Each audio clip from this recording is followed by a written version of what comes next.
Hello বন্ধুরা, কেমন আছেন? তো আশা করি সকলে ভালো আছেন। পৃথিবী পরিবর্তনশীল। মানুষ যাতায়াতের জন্য প্রথমে গরু, ঘোড়া, উট ইত্যাদি ব্যবহার করত, কিন্তু এখন তা পরিবর্তন হয়ে বিভিন্ন যানবাহন আবিষ্কার হয়েছে। বিটকয়েন হলো peer to peer electronic cash system, যা ইন্টারনেটে 9 পাতার ডকুমেন্ট 2008 সালে পাবলিশ হয়। এই ডকুমেন্টটি পাবলিশারের নাম ছিল সাতোশি নাকামোটো। আর আশ্চর্যের বিষয় হলো ইনি যে কে এখন পর্যন্ত জানা যায়নি। তখন কে জানতো সাধারণ একটি ওয়েব পোস্ট ডকুমেন্ট পুরো বিশ্বকে পরিবর্তন করে দিবে? চলুন সহজভাবে আমরা জেনে নিই বিটকয়েন আসলে কি। তো জানার আগে আমাদের চ্যানেলে নতুন হয়ে থাকলে চ্যানেলটি সাবস্ক্রাইব করে পাশের বেল আইকনে ক্লিক করবেন। ধরুন আপনি কাউকে বা কেউ আপনাকে কোনো টাকা দেবে, অর্থাৎ সে আপনাকে সেই কাজের বিনিময়ে কুপন দেবে। যেমন আপনার বাগান থেকে 20টি নারকেল কাউকে দিলেন, সে আপনাকে 400 কুপন দিল। কিন্তু যদি আপনি আপনার ফার্ম থেকে 20টি ছাগল দেন, তবে কি সে আপনাকে 400 কুপনই দেবে?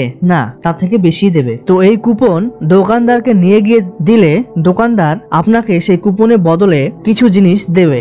এই নিয়মটা পুরো পৃথিবীতেই একই রকম, আর এই কুপনকে আমরা মানি বা টাকা বলে থাকি। কিন্তু অতীতে ছিল বিনিময় প্রথা। বিনিময় প্রথা হলো কোনো কিছুর বিনিময়ে কোনো কিছু দেওয়া। যেমন ধরুন আপনি কাউকে একটি গরু দিলেন, সে আপনাকে 4টি ছাগল দিল। এটাই হলো বিনিময় প্রথা। গুগলে সব থেকে সার্চ বেশি হয় এই বিটকয়েন সম্পর্কে। ব্যাংকে যদি আপনার টাকা থাকে, ব্যাংক সেই টাকা ফেলে রাখে না, সেই টাকাটি কোনো খাতে ইনভেস্ট করে, কিন্তু আপনার অ্যাকাউন্ট থেকে সেই টাকাটি উধাও হয় না, কারণ ব্যাংক সেখানে একটি নম্বর রেখে দেয়। আপনাদের প্রশ্ন হলো, যদি টাকা নাই থাকে তাহলে যে কোনো সময় টাকা তুলতে পারি কেন?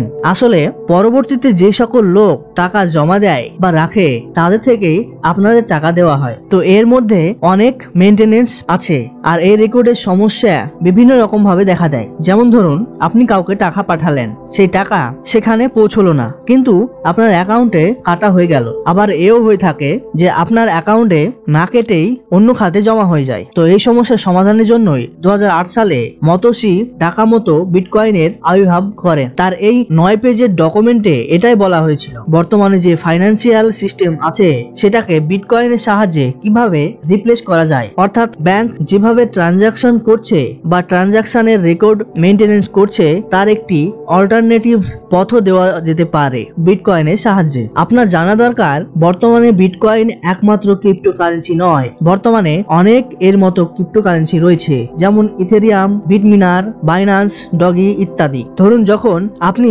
পেটিএম বা ফোন পেতে কোনো কিছু কিনেন, তখন আপনাকে কিছু রেকর্ড পয়েন্ট দেওয়া হয়, আর সেই রেকর্ড পয়েন্ট পেটিএম বা ফোন পে ছাড়া কোথাও ব্যবহার করা যায় না। কিন্তু যদি এমন হতো যে এই সব রেকর্ড পয়েন্ট সব জায়গাতে ব্যবহার করতে পারতেন এবং সবাই সেটাকে অ্যাকসেপ্ট করত, তবে তার মূল্য অনেক হয়ে যেত।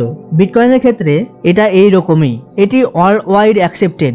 মানুষ যত বেশি অ্যাকসেপ্ট করবে, এর দাম ততই বেশি বৃদ্ধি পাবে। যখন আপনি বিটকয়েন কিনেন, তখন আপনি একটি অ্যাড্রেস কিনেন।